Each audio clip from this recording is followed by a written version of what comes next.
नमस्कार मित्रांनो, कोकोनटेड recipe bye Vishakha या आपल्या यूट्यूब चॅनलमध्ये तुमचं स्वागत असा। आज मी तुमका लहान मुलांसाठी पौष्टिक असा नाचणीचा सत्तू कसा बनवतात ता दाखवतले। आधी जुन्या काळातली माणसा ज्या पद्धतीत लहान मुलांसाठी नाचणीचा सत्तू बनवायचे ना, त्याच पद्धतीत आज मी तुमका नाचणीचा सत्तू दाखवतले। तर व्हिडिओ स्किप न करता शेवटपर्यंत नक्की बघा। आणि ह्या चॅनलवर तुम्ही नवीन असाल तर चॅनलला लाईक करा, सबस्क्राईब करा आणि जास्तीत जास्त लोकांपर्यंत शेअर करा। तर चला रेसिपी सुरुवात करूया।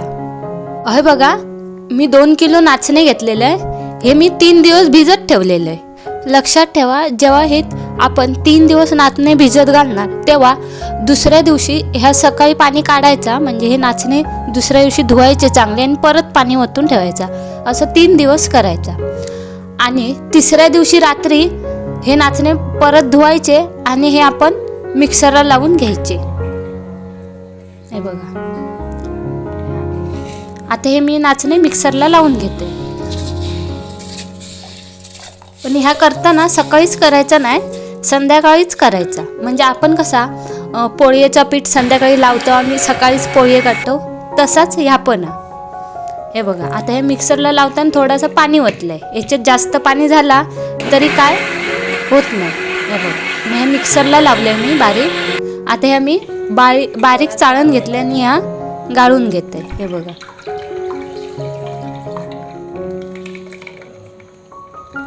हे कणा चीक असता म्हणून तो चाळणीतून चीक पडत नाही, म्हणून एक चमचो घेऊन असा हलून घ्यायचा, मग तो चीक खाली पडता। ह्या नाचणीचं चीक हे बघा, एका चीक म्हणतात। आणि हय बघा, हे उरलेलं चोतो ना, तो एका बाजूक ठेवायचो। ह्यो परत धुवून घ्यायचो असता, म्हणून ह्यो चोतो बाजूक ठेवायचो। म्हणून हे बघा, त्याच्यात मी पाणी ओतून ह्यो बाजूक ठेवलंय। हय बघा, सगळं चीक मी मिक्सरला लावून गाळून घेतलेलं आहे। आता ह्यो चीक परत दुसऱ्यांदा गाळून घ्यायचो। जर चोतो राहिलो असत तो परत येत आहे बघा। हे चोतो आपण धुवून घ्यायचो आहे बघा। ह्याच्यात पाणी ओतायचा आणि हाताने एकदा असं मिक्स करून घ्यायचं आहे बघा, म्हणजे तो सालातलो पण चीक येतात। ह्या तुम्ही 2दा-3दा पण धुवू शकतास। आता बघा, ह्या मी परत गाळून घेते।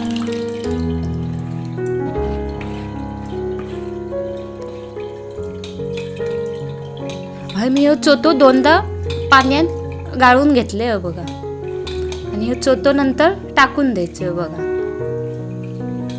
आता ह्याच्यात काय नाही, फक्त ही सालात। हे बघा,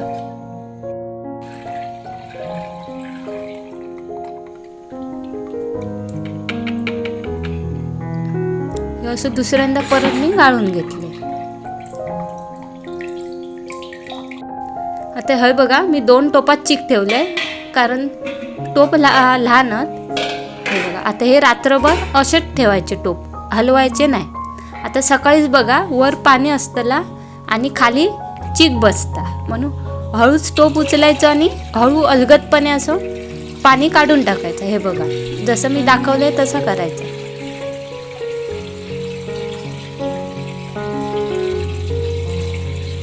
हे बघा, ह्यो टोपाच्या खाली आहे तो चिका। दोन्ही टोपातलं मी पाणी गाळून घेतलंय। आता तुमका चीक दाखवते बघा, चमचा या मस्त असं चीक दिसते बघा।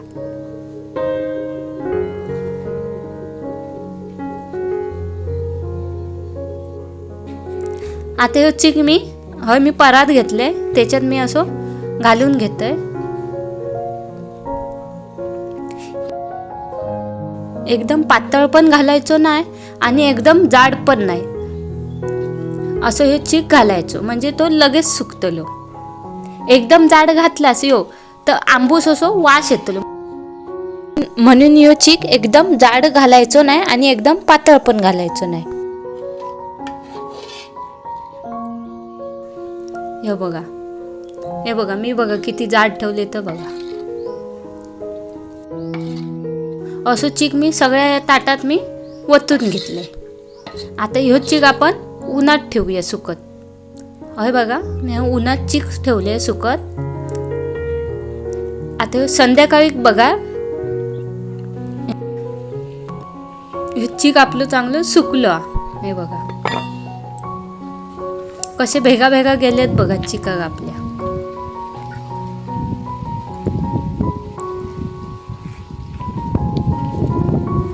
आता हे असं काढून घ्यायचं चमच्यात. हातान पण तुम्ही ह्या काढू शकतास. मी हे चमच्यान काढते. असं ह्या सगळ्या ताटातला संध्याकाळीच काढून घ्यायचं. सगळं एकत्र करायचा काढून. हे बघा एका दिवसातच ह्या चिकाची लगेच पावडर होत आहे बघा.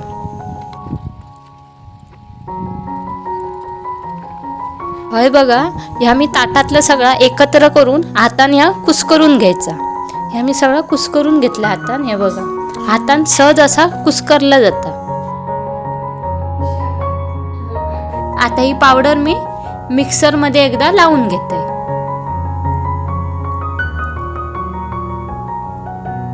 मिक्सरमध्ये लावल्यामुळे कशी बारीक एकदम पावडर होता. म्हणून ही मिक्सरला लावायची. काढल्या काढल्या मिक्सरला लावायची. जर तुम्ही काढल्या काढल्या ही मिक्सरला लावलात नाही तर ही पावडर कडक होते. म्हणून लगेच ही मिक्सरला लावून घ्यायची. ते हे बघा मी मिक्सरला लावले. जर तुम्ही तुमच्या मुलांसाठी नाचणीचा सत्तू कशा पद्धतीत बनवतास तर कमेंट करून नक्की सांगा. हे बघा मी हे पीठ मिक्सरला लावून घेतलंय. किती बारीक हिला बघा. आता ह्या मी सगळा पीठ मिक्सरला लावून घेतलंय आणि दुसऱ्या दिवशी ह्या आता परत उन्हात सुकत घालायचा. कारण त्या एकच दिवस आपण सुकवलेलं. ह्या आता तुम्ही 1 किंवा 2 दिवस सुकवू शकता चांगला. एक कागद घेतला आणि त्याच्या पातळ असा घातलंय पीठ. हे बघा हे बघा पातळ घातल्यामुळे या पीठ आपला लवकर सुकता. तर हे बघा तयार असा आपला लहान मुलांसाठी पौष्टिक असा नाचणीचा सत्तू. तर ह्या सत्तू तुमका कसा वाटला कमेंट करून नक्की सांगा. आणि ह्यो व्हिडिओ तुमका आवडलो असत तर व्हिडिओक लाईक करा, शेअर करा, कमेंट करा आणि कोकणाटेड रेसिपी बाय विशाखा या चॅनलला सबस्क्राईब करू विसरू नका. परत भेटूया एका नवीन रेसिपीमध्ये. बाय.